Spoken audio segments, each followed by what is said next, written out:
네, 오늘 살펴볼 하이델베르그 요리문답은 제22주일 57문과 58문입니다. 제22주일 57문과 58문. 57문, 제가 먼저 질문을 읽습니다. 육신의 부활은 당신에게 어떠한 위로를 줍니까?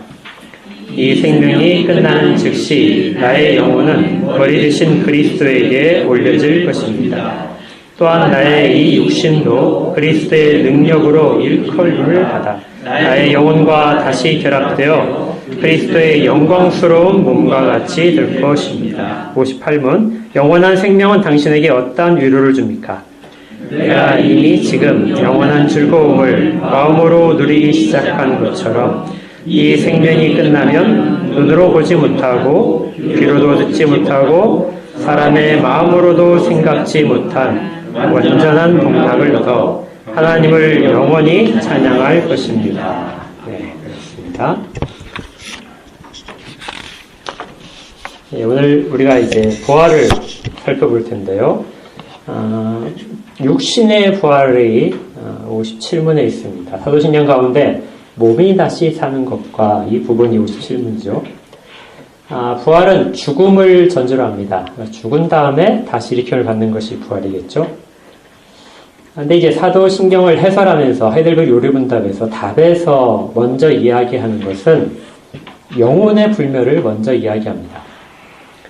첫 번째 문장에 이 생명이 끝나는 즉시 나의 영혼은 이렇게 되죠. 나의 영혼은 부활의 영역에서 해당되지 않습니다. 나의 영혼은 죽지 않기 때문이죠. 죽지 않기 때문에 부활과는 관련이 없습니다. 대신 부활의 그 전까지 영혼은 죽지 않고 소멸되지 않고 그리스도 안에 있게 되는 것이죠. 그렇게 영혼이 없어지지 않는다. 이것을 영혼 불멸성이라고 합니다. 불멸설.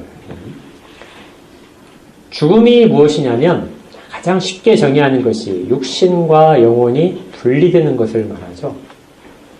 근데 단순히 분리되는 것으로 끝나는 것이 아니라 죽게 되면 영혼과 육신이 각각 다른 방향으로 움직여서 분리가 됩니다. 육신은 어디로 가죠? 예, 원래 그 장소인, 원래 비롯된 근원인 땅으로 돌아가게 됩니다. 자, 그럼 영혼은 어디로 가느냐? 영혼은 하나님께서 주셨죠. 그래서 하나님께로 갑니다. 아까 그 한 성도께서 질문하셨는데요. 죽게 되면 영혼이 그 하나님께로 간다는데 하나님을 막 찾아서 헤매다가 발견을 하는 것이냐? 아니면은 그냥 자동적으로 가게 되는 것이냐? 이렇게 물어보셨어요. 영혼이 하나님께 가는데 어떤 이렇게 중간에 누구한테 물어볼 필요가 전혀 없어요. 근원은 그냥 자동적으로 가게 되는 겁니다. 따로 누가 알려주지 않아도 근원적인 건 가게 돼요. 그러니까 의인의 영혼과 악인의 영혼 모두 다 하나님께로부터 왔습니다. 그래서 하나님께로 모두가 다 가게 됩니다. 사람이 죽은 다음에 육신이 땅으로 돌아가는 것에 대해서 옛날부터 아무런 여기에 대해서 다른 견해가 없었어요. 그냥 다 죽으면 땅으로 가는구나. 이건 다 사람들이 목격을 했고 그것은 질문할 필요가 전혀 없는 것이죠. 그런데 영혼의 상태에 대해서는 죽음 이후에 분리된 영혼의 상태에 대해서는 좀 다양한 의견들이 있었습니다. 그리고 지금도 역시 마찬가지로 기독교 안에도 조금씩 견해가 다른 견해들이 있어요. 우리가 믿고 있는, 우리가 그리고 알고 있는 성경으로부터 발견한 영혼의 상태는 불멸한다는 것입니다. 영혼은 결코 죽지 않습니다. 또한 중간에 어떤 다른 장소에 가 있다가 대기하는 것도 아니에요. 마태복음 10장 28절에 몸은 죽여도 영혼은 능히 죽이지 못하는 자들을 두려워하지 말라. 영혼은 죽일 수가 없습니다.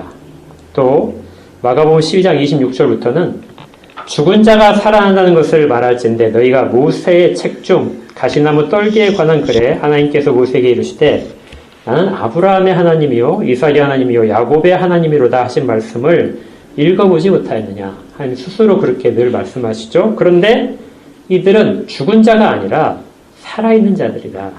하나님은 죽은 자의 하나님이 아니요 산 자의 하나님이시니라. 누가복음 23장에서도 여러분이 잘 아시는 구절인데요. 십자가상에서 한편 강도에게 주님께서 말씀하시기를 오늘 내가 나와 함께 낙원에 있으리라. 이 말씀은 영혼이 결코 죽지 않는다는 것이나 몸은 죽어서 땅에 묻히겠지만 영혼은 오늘 그리스도와 함께 낙원에 있을 것이다. 한편 강도의 영혼은 그리스도의 영혼과 함께 낙원에 있을 것입니다. 일부 이제 낙원과 천국은 다른 장소가 아니냐 이렇게 이해하시는 분들이 있는데요. 낙원과 천국은 같은 거예요.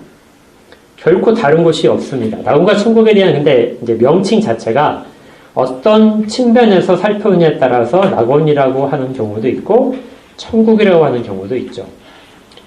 58분을 보시면 이 부분이 조금 나와 있어요. 58분에 영원한 생명에 관한 것 중에서 두 번째, 답에서 두 번째 단락을 보시면 이 생명이 끝나면 눈으로 보지 못하고 귀로도 듣지 못하고 사람의 마음으로도 생각하지 못한 온전한 복락을 얻게 된다. 그 온전한 복락, 우리가 볼 때, 우리가 생각할 때 가장 좋다는 것보다, 가장 완벽하다는 것보다 훨씬 더 뛰어넘는 그런 완전한 복락을 누리는 곳이라는 의미에서는 낙원, 파라다이스가 사용이 되고요. 그 바로 밑에 있는 걸 보게 되면 하나님을 영원히 찬양할 것이다. 하나님과 영원히 함께 있고 하나님의 얼굴을 바라보고 하나님의 통치 가운데서 온전히 드러나 있고 이 모든 것들을 이야기할 때 하나님과의 관계 속에서 이야기할 때는 천국이라는 호칭을 쓰게 됩니다. 그래서 동일한 다른 곳이 있지 않고 동일한 곳인데 어떤 측면에서 살펴보냐에 따라서 낙원이라고 하기도 하고 천국이라고 하기도 하는 것이죠. 이처럼 영혼은 죽은 다음에 소멸하는 것도 아니고 나중에 부활 때까지 잠을 자는 것도 아니고 그 즉시 그리스도와 함께 연합된 상태를 유지하며 천국에 있게 됩니다.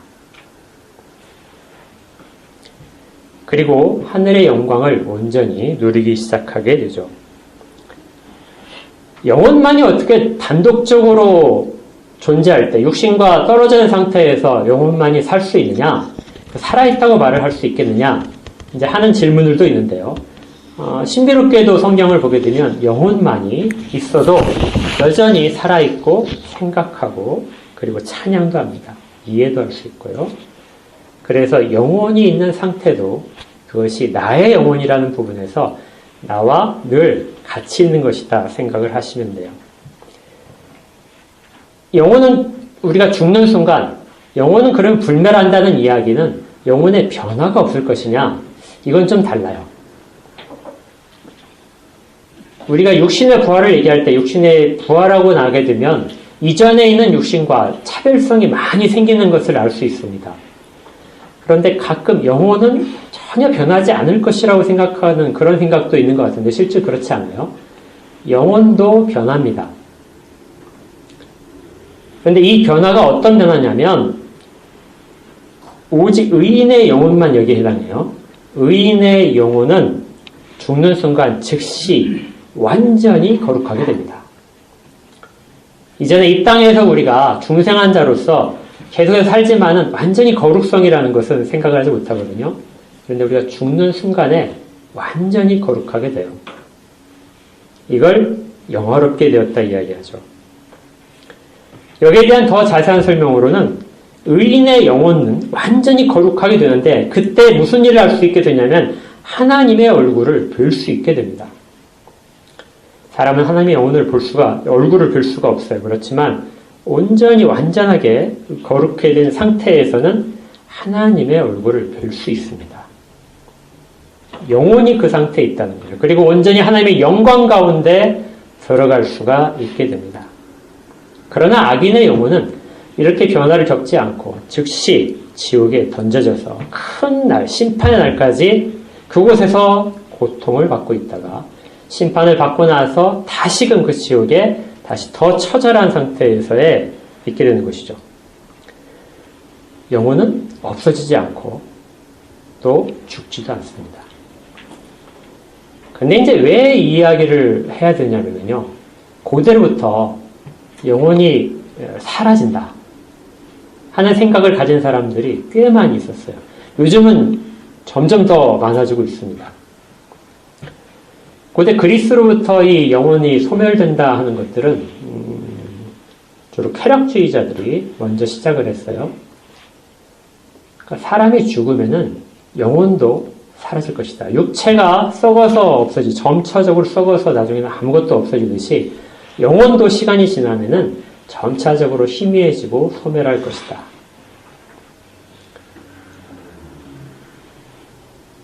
왜 그러냐면요. 왜 이게 어떤 것을 목적으로 해서 이렇게 됐냐면 현실에 최선을 다하여 살으라. 그래서 현실에 초점을 맞춰서 사람들에게 현실에서의 생활에 대해서 이야기하기 위해서 강조가 시작되었습니다. 인생은 죽으면은 그 뒤는 없다. 영혼도 육신도 모두가 다 소멸할 것이다. 그래서 죽음을 두려워하지 말아라. 그러니까 사람들이 왜 죽음을 두려워하지 않느냐? 고대 이제 여러분들이 영화나 책들을 보시면 죽음을 별로 두려워하지 않잖아요. 근데 그런 것들 속에 바탕에는 이 땅의 삶이 끝나면 다 끝나기 때문이다. 더 이상 그 이유가 없다. 그래서 현재에 최선을 다하고 현재 누릴 수 있는 것들을 누려라. 그리고 그리스 시대 사람들의 그 철학적인 배경을 보게 되면 그러면 사람이 죽고 나서 남는 것은 무엇이냐? 우리 동양에서도 그런 것이 있어요. 사람은 죽어서 무엇을 남긴다고 그러죠? 이름을 남긴다고 그러죠. 서양도 똑같습니다. 이름을 남긴다고 그래요. 그 사람이 살아있을 동안에 어떤 일을 했는지, 그래서 그 사람을 기념하기 위해서 세우는 것들, 그것이 이 땅에 남겨놓는 흔적이라고 생각을 했습니다. 이건 이제 현대로 돌아오면서 중세를 지나가면서 현대가 되면서 과학과 연결을 서로 됐어요. 과학적 실증주의나 유물론에 따르면은 모든 것들, 영혼이라는 것은 부인이 되죠. 모든 것들은 육체의 현상이다. 정신활동도, 아주 고등적인 정신활동도 두뇌의 활동이다. 그래서 그 두뇌의 활동 중에 일부를 영혼이라고 한다. 그러면 사람이 죽게 되면 두뇌 활동이 멈추겠죠. 그리고 두뇌도 썩어서 없어지겠죠. 그러면 영혼도 자연스럽게 소멸될 것이다. 이것이 점점점 더 사람들에게 많아지고 있습니다. 그래서 천국과 지옥에 대해서 아무리 얘기해봤자 유물론으로 무장한 사람들에게는 전혀 완전히 허황된 일처럼 그렇게 들릴 거예요. 영혼은 몸의 일부다. 몸의 작용 중의 일부다. 이렇게 봅니다. 그래서 만약에 사람의 두뇌에 있는 것들을 전부 다 컴퓨터에 집어넣을 수 있다면 컴퓨터가 뭐를 갖게 되죠? 영혼을 갖게 된다고 설명을 하는 거예요. 그러나 영혼은 육체와 별도로 있습니다. 그 근원 자체가 다른 것이죠. 그래서 아무리 사람들이 과학적으로 데이터적으로 많이 분석을 해서 만들어낸다 할지라도 영혼에 대한 것은 결코 이 땅의 것으로는 설명할 수가 없습니다. 그런데 이제 기독교 안에는 이 두 가지 사이에 있는 것이 있어요. 완전히 영혼이 소멸한다는 생각을 가진 사람은 기독교 안에 없어요. 그런데 이 과학에 대한 이 지식을 가지고 그 다음에 영혼 불멸설을 사이에 중간에 아주 교묘하게 걸쳐 있는 사람들이 있습니다. 그래서 유물론이 우리 정통 신앙 속으로 들어오는 이 징검다리를 해주는 사람들이 있어요. 이것을 무엇이라고 하냐면은 조건적 불멸설이라고 합니다. 그러니까 불멸은 받아들이는데 조건이 있다. 것이죠. 그리고 이 사람들은 아까 말했던 사람의 영혼이 물질의 한 부분이라는 것도 받아들여요. 그래서 어떻게 이야기하냐면 사람의 영혼은 물질의 일부이기 때문에 어차피 육체가 죽게 되면 소멸한다.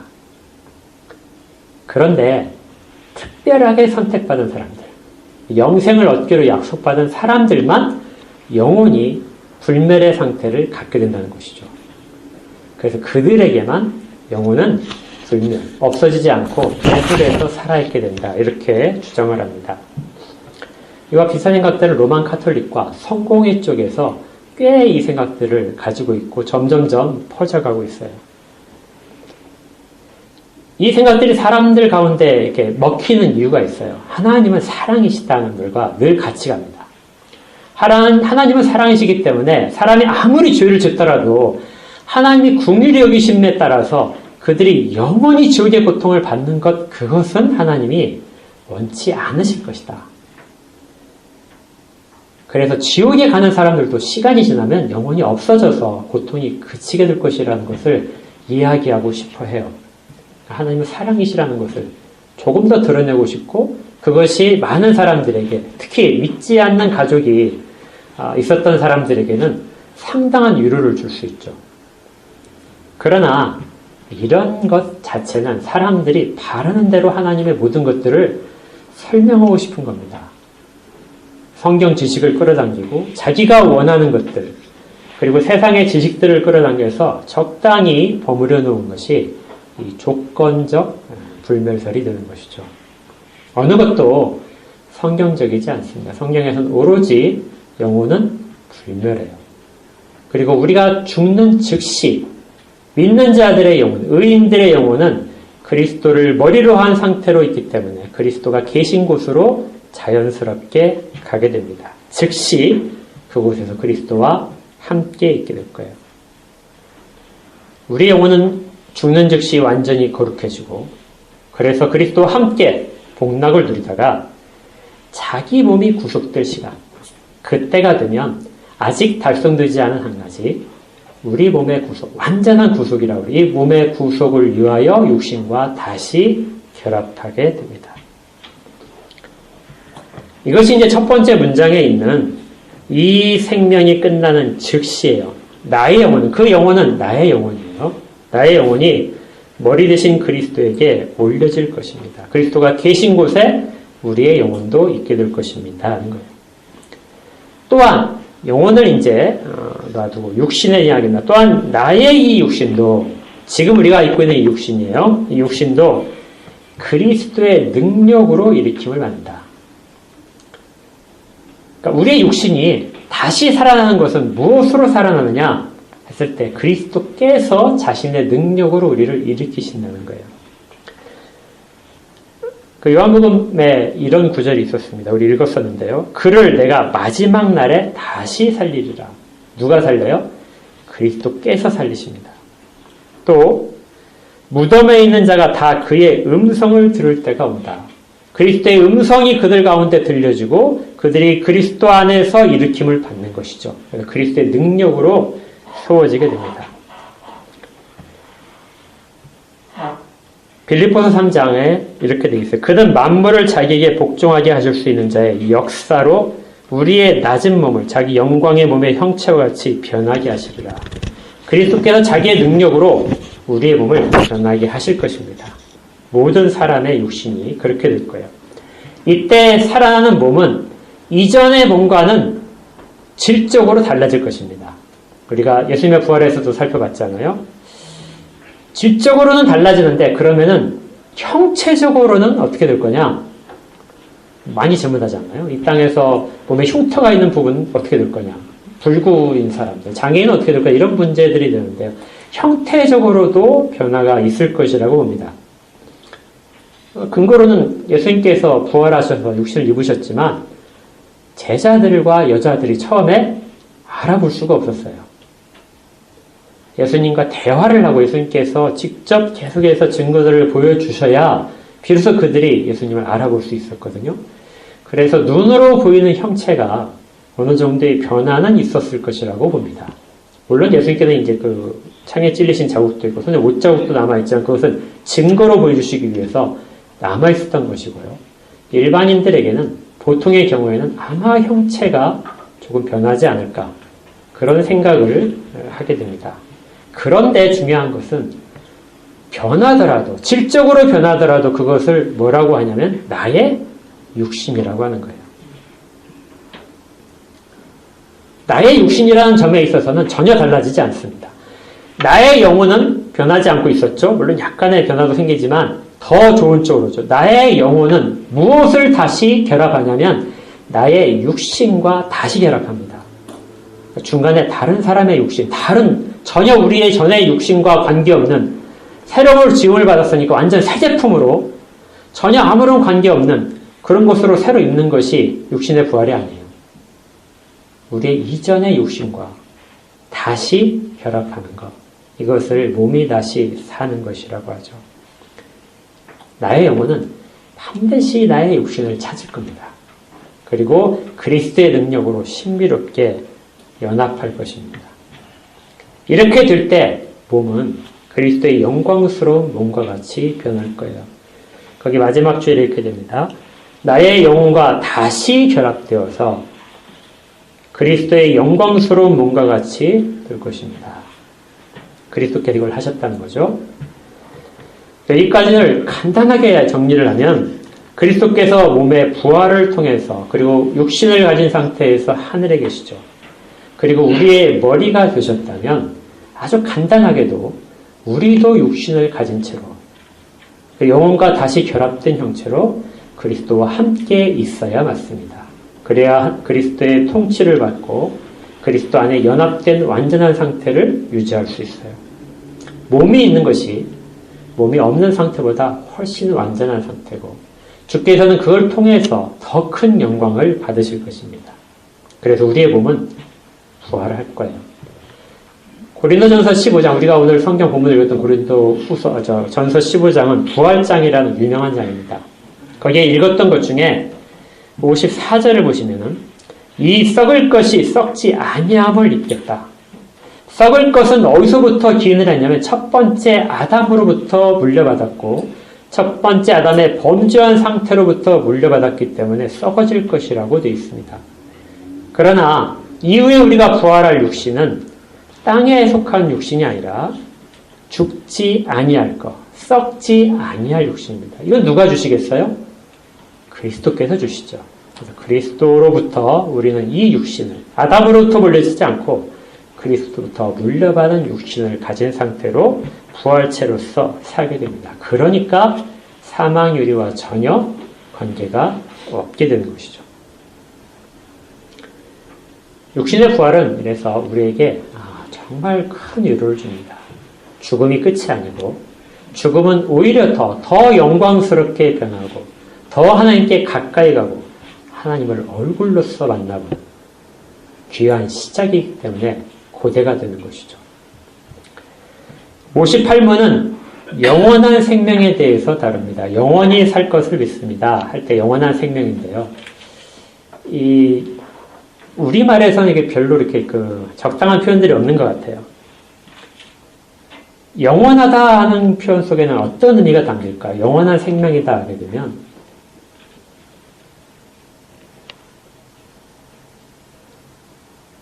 중간에 죽지 않는다. 시간적으로 계속해서 끝까지 가는 거. 영원이라는 얘기 있겠죠? 또 하나는 하나님이 영원하시니까 하나님과 함께하는 하나님의 속성 가운데 참여하는 그러니까 하나님과 함께하는 속성을 말할 때 영원하는 단어를 쓰기도 합니다. 또 하나가 있다면 전혀 달라지지 않은 것. 처음의 것이 나중에까지 완전히 똑같을 때 이때도 영원하다는 표현을 사용을 해요. 그래서 이 58문을 영어 하이델베르 요리분답으로 보시면은 단어가 여기서 영원이라는 단어가 다 다르게 쓰여요. 질문에 있는 영원한이라는 단어와 그 밑에 있는 영원한 즐거움에 대한 단어, 그 다음 제일 마지막에 있는 하나님을 영원히 찬양할 것이다. 이 단어들이 모두가 다 다른 단어들이에요. 그러니까 의미들이 조금씩 차이 난다는 것이죠. 영원한 생명이라는 것은 우리가 죽지 않는 생명을 말합니다. 그래서 죽지 않는 것, 시간적으로 제한 없이 끝까지 살아가는 생명, 이것이 우리에게 주어지는데 그 생명에 대한 것을 물어보고 있어요. 그런데 그렇게 끝까지 살아가는 것으로 끝나지 않고 우리는 그 속에서 세 가지의 큰 위로를 받게 된다고 써 있습니다. 첫 번째가 지금이에요. 우리가 아직 죽지 않았어요. 그렇지만 지금 우리는 영원한 즐거움에 있다는 거예요. 여러분들 영원히 즐거워하십니까? 영원한 즐거움은 하늘에 속한 즐거움이에요. 하나님이 우리에게 주시고 하나님과 함께 하시는 즐거움입니다. 성령께서 우리 가운데 계시는 즐거움이고 말씀 우리 가운데 임한 즐거움이에요. 그래서 성령과 말씀으로 거듭난다는 표현 속에 우리는 말씀과 성령이 우리에게 온전히 작용하시는 것, 그것을 알아야 됩니다. 그리고 실제로 그렇게 작용하면서 우리는 그것을 즐거움으로 받아들이는 거예요. 지금 우리가 살고 있는 것이 어떤 분들은 굉장히 짜증날 수 있어요. 힘들어할 수 있습니다. 그리고 주변의 환경은 전혀 영원한 생명을 가진 사람에게 어울리지 않는 삶일 수도 있어요. 그런데 그래서 이게 말합니다. 뭐예요? 마음으로 누리기 시작했다.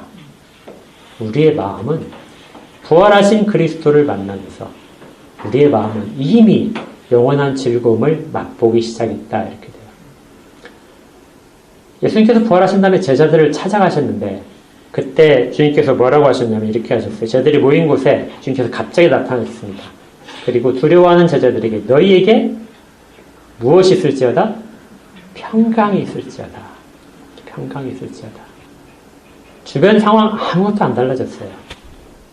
그런데 부활하신 주님을 만나면서 그들이 가지게 되는 것은 평강이라는 것이죠. 두려움 대신에 평강이 그 자리를 차지하게 됩니다. 그리스도께서 살아계시고 영원히 살아계시기 때문에 그리고 그분이 우리의 머리이기 때문에 우리에게도 영원한 삶이 보장이 되어 있고 그리고 그리스도께서 계속해서 주시는 모든 은덕들이 우리 가운데 충분히 주어지는 것이죠. 이 땅에서도 그 일들이 이루어지게 됩니다. 그리고 주님이 부르실 때까지 우리는 일시적으로 이 땅 가운데 머물러 있게 됩니다. 영원한 즐거움은 이 세상 속에 속해 있는 것이 아니고요. 저 영혼 속에 속해 있는 즐거움이에요. 그걸 지금 우리가 성령 하나님과 그리고 말씀에 의지해서 우리가 지금 누리고 있는 것입니다. 그때부터 성령 우리 가운데 들어오신 때부터 이미 즐거움은 시작됐어요. 로마서 14장 17절에 사도 바울께서 이렇게 얘기했습니다. 하나님의 나라는 먹는 것과 마시는 것이 아니요 오직 성령 안에 있는 의와 평강과 희락이니라. 우리가 성령 안에 있다면, 성령 우리 가운데 계시다면 우리 가운데도 여전히 마찬가지로 의와 평강과 희락이 우리 가운데 있게 된다는 것입니다. 둘째 문장에서는 이 지금 우리가 아니고 이 생명이 끝나게 되면 우리는 완전한 복락을 누릴 것이다. 그러니까 이 땅에서는 마음의 평안과 즐거움 속에 있겠지만 이 생명이 끝나고 나면 완전한 복락 속에 있을 것이다. 근데 이것을 정확하게 설명할 수 있는 사람은 없어요. 왜냐하면 눈으로 아무도 본 사람이 없어요. 거기에 대해서 우리가 완전히 들은 것도 없습니다. 그리고 우리가 아무리 마음으로 생각을 하더라도 그 영원한 복락을 다 그려낼 수가 없어요. 그런데 완전합니다. 모든 개인들이 다 완전한 복락 가운데 있게 될 거예요.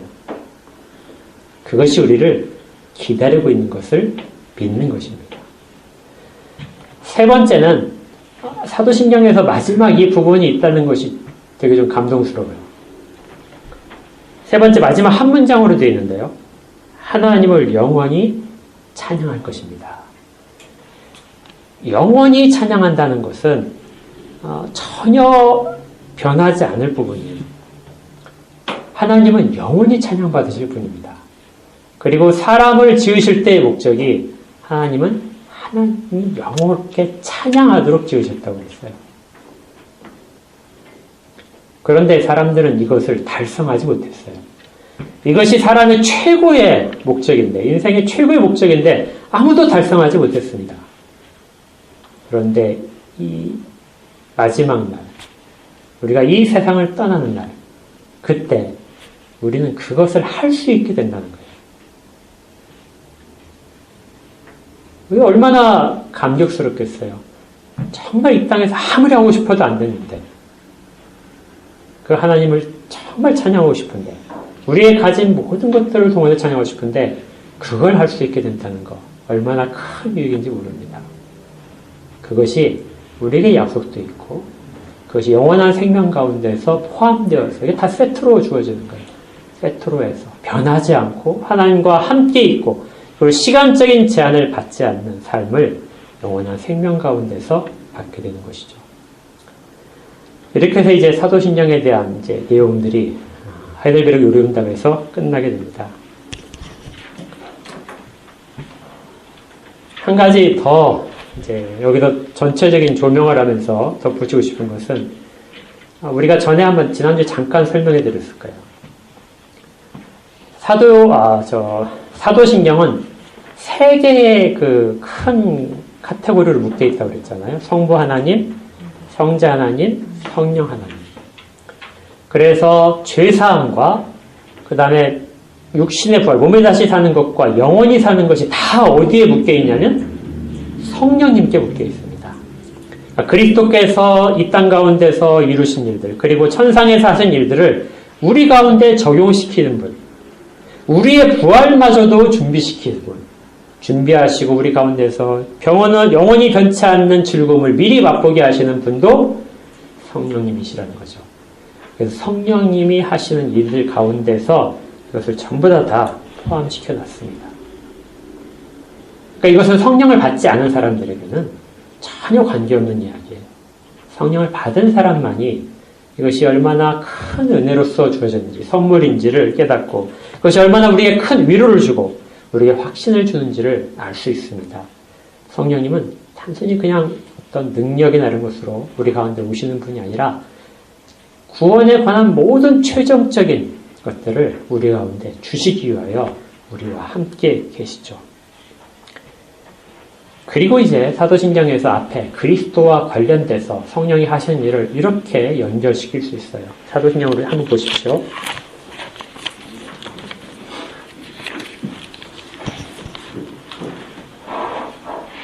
중간에 그리스도께서 하신 일들을 보게 되면 본디오 빌라도 치하에서 고난을 받으사 십자가에 못 박혀 죽으시고 음부에 내려가셨으며, 자, 여기까지를 그리스도께서 하셨는데요. 이제 성령님께서 그걸 우리에게 적용시켜 줄 때 어디에 밑에 연결될까요?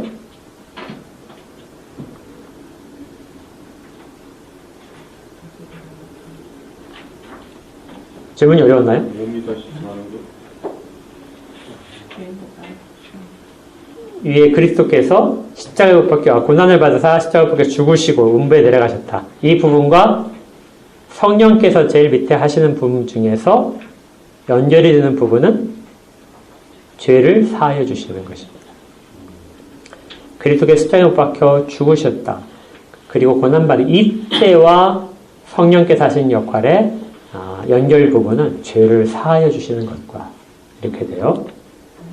그리고 장사한 지 사흘 만에 죽은 자 가운데서 다시 살아나시며, 이 부분은 몸이 다시 사는 것과, 그리고 하늘에 오르사 전능하신 하나님 우편에 앉아 계신다. 여기와 연결되는 부분은 영원히 사는 것에 연결이 됩니다. 그러니까 사도신경이 아주 그냥 단순한 사실의 그 묘사가 아니라요. 그 사실과 성취하신 주체와 그리고 우리 가운데 지금 이루어진 일들과 앞으로 이루어질 일들을 정확하게 연결을 해서 설명을 하고 있는 것이죠. 예수 그리스도의 죽으심은 우리의 죄를 사하시고, 그리고 또 예수 그리스도의 부활은 우리의 몸의 부활을 약속하신 것이고, 그리고 그리스도의 승천은 우리가 그리스도와 함께 영원한 생명을 누리게 하시는 것으로 성령께서는 그렇게 적용하고 계십니다. 지금 우리의 현재의 실체가 그것이죠. 우리가 그래서 사도신경을 통해서 우리의 신앙을 고백할 때 이 단순히 그냥 외우는 부분이 아니고요. 이 일들이 우리 가운데 이루어지고 그걸 우리가 외울 때마다, 그리고 서로에게 사도신경을 읽어줄 때마다 우리에게 유익이 되고 또 위로가 되는 것입니다. 하나님의 말씀은 이 땅 가운데 그냥 떨어져서 사라지진 않아요. 언제나 하나님의 말씀은 반드시 열매를 맺습니다. 그리고 그 열매가 우리 가운데 이미 이루어졌고 또 장차 정말 더 우리가 생각하지 못할 만큼의 큰 복락을 주시기 위하여 성령께서 우리를 그곳으로 데려가시고 있는 중이라는 것을 꼭 기억하십시오.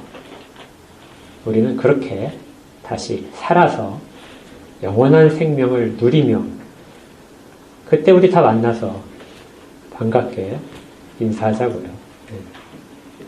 정말 뭐라고 인사할까요? 어려운가요? 네. 그럴 것 같은데. 아이고 이제 살았다. 아이고 이제 살았다. 네. 지옥인 갈 줄 알았는데. 그렇게 서로 기쁘게 그곳에서도 함께 하시기를 정말 제 이름으로 축복합니다. 기도하겠습니다.